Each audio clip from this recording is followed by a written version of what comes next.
لیستنا ممی و میر بشطرنجی بشرط دلخوازی و گرتنا داوکا حیلکاری جبو اشکره کرنا رازی.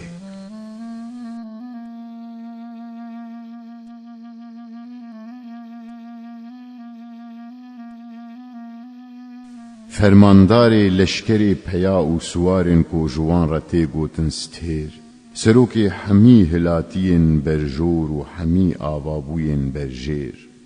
او سلطان سر تخت طبقه آسیمان چاران دما کو هلات جعالی روش هلات وک سرداران استیرن وک پیاکن شطرنج دگل هیوا لیستکوان همی پیگوال سر تجا کسک آب ناوی آسیمان مات کرن برونایی خواه یاکو دا پیش وک پیاکک تدگو قید رونایی دا و شیرین همی بجارک میره کو جغیرت دل بفکار بو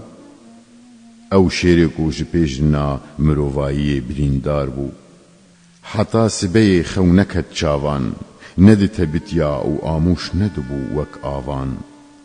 روژه کو نیشان دا رونایی جروش هلات سبه زو اوجه تاریتی دور خستن همی آسو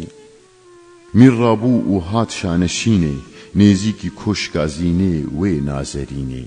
رونشت او ها گوت جبو پیشکاران هنگازی بکن دوست و هوگر و یاران به تنهایی جمن را ممه بخونن تاجدین دگل برایان مخونن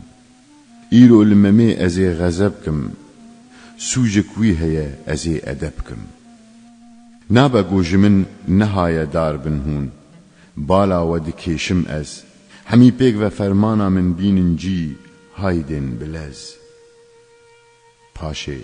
جبو خوندن خبر شاندن نکممه گلاو و شربتا گلانجی آماده کرن ویدمه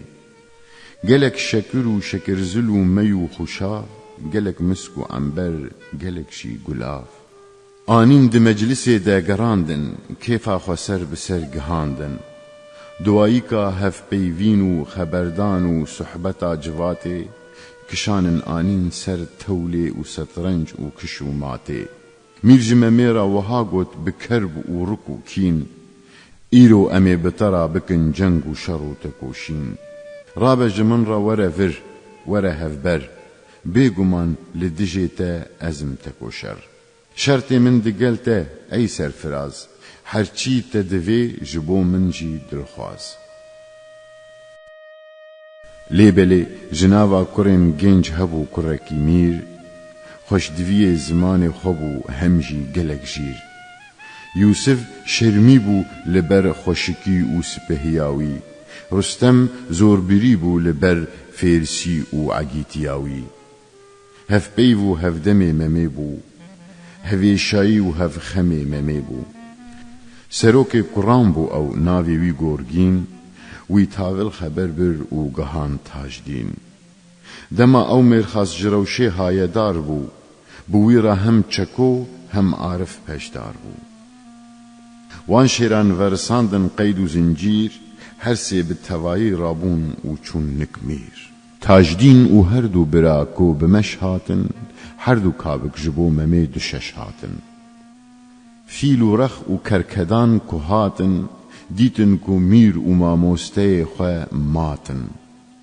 زانین کو ممول استقوانه کی هستایه هم جیجه هاتی میر جممی را گوت هایده دو دستن تزه یندی ممی سی دست جمیر برن به تمامی بکری خرابکار نهرت جوی جی جوی مقامی دید کو زین جی پنجره دخویه بری ویل جیره وک روژه کو جور و لحیوه دنیره چه حیل راکر وی خیر نخوازی اف بهانه آویت میدان به خاسوکی و قرنازی گوت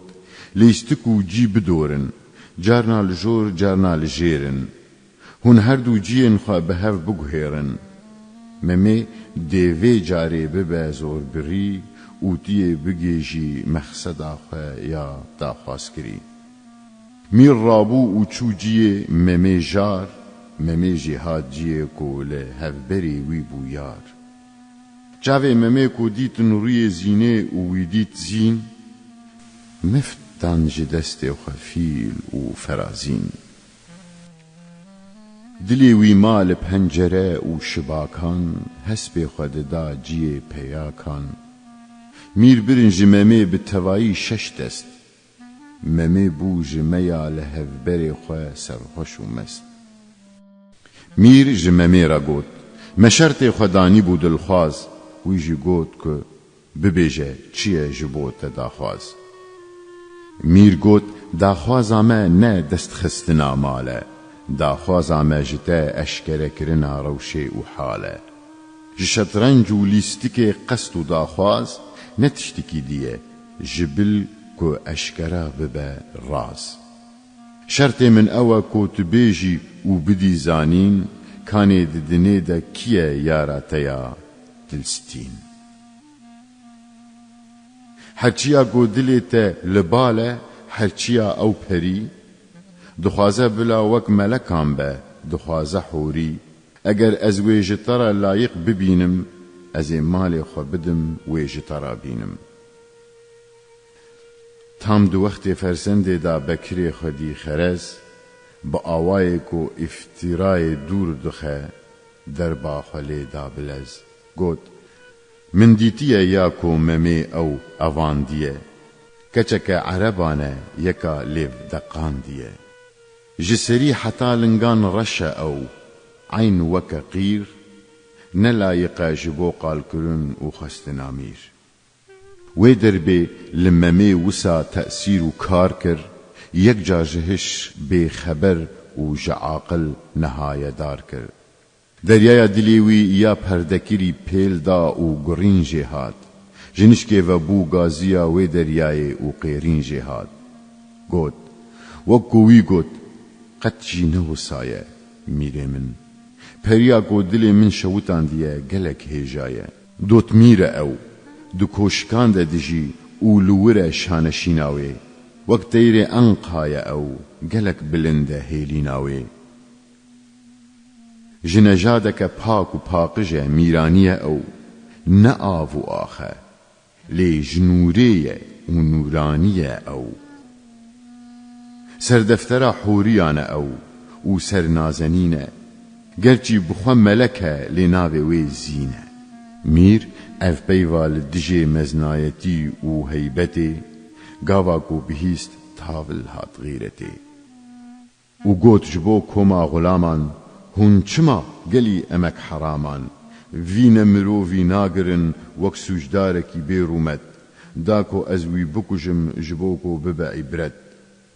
رابون ممی دسد زلامن وک شیرو پلنگان ممی جی بدست خنجر گرتی رابو سرلنگان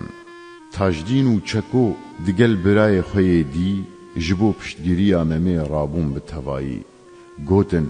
گلی فیرسا ووستن هون حمی نسر خوشو نمستن هون باش دزانن کو ام چاوانن و ام چه خودی هنرن چه پیلوانن 500 جی جوا بروک ایریش بکن و بین میدانی ام نادن و چه دور و نوبتا دربو لیدانی گرچی و عجل بدست منینه اما و گلک جدست مدینه حتا کو هون ممی بگرن وک دلکی جار 300 کس جوا دی ببن بریندار حتا کو هون محرسیان پرچه پرچه نکن هونی دی لممی وسا میزکن هرچی تشتی کو حکمدار ما بک فرمان ام نابن ریگر لچه بریار و چه حکمان دستن مگری داینه لبرمیر آها گردن و دست و پی آها زنجیر میر رابو گریدان دست و لنگین ممی تاجدین مرنا خواست ویدمی لیبلی چه بکه جبووی نعاره لورا جلات میره و حکم داره مم گرت و شاندنک سرهنگ گوت وی بگرن و گرتی باویشن برجا تنگ او گرتن و برن نکنو بداری کلی نکوی دیزداری و او گرتن گرتی آویتن قلیا تنگ و تاری کەسین دیوانی و مەجلیسی و جواتێ بەلاف بوون هەمی پێک بە ji بۆ مەمێ خەمگین بوون وەک دینان دکردن ئاه و گرین و فەریاد هەمویان ji بۆ مەمێ دکرد هەوار و دخواستن داد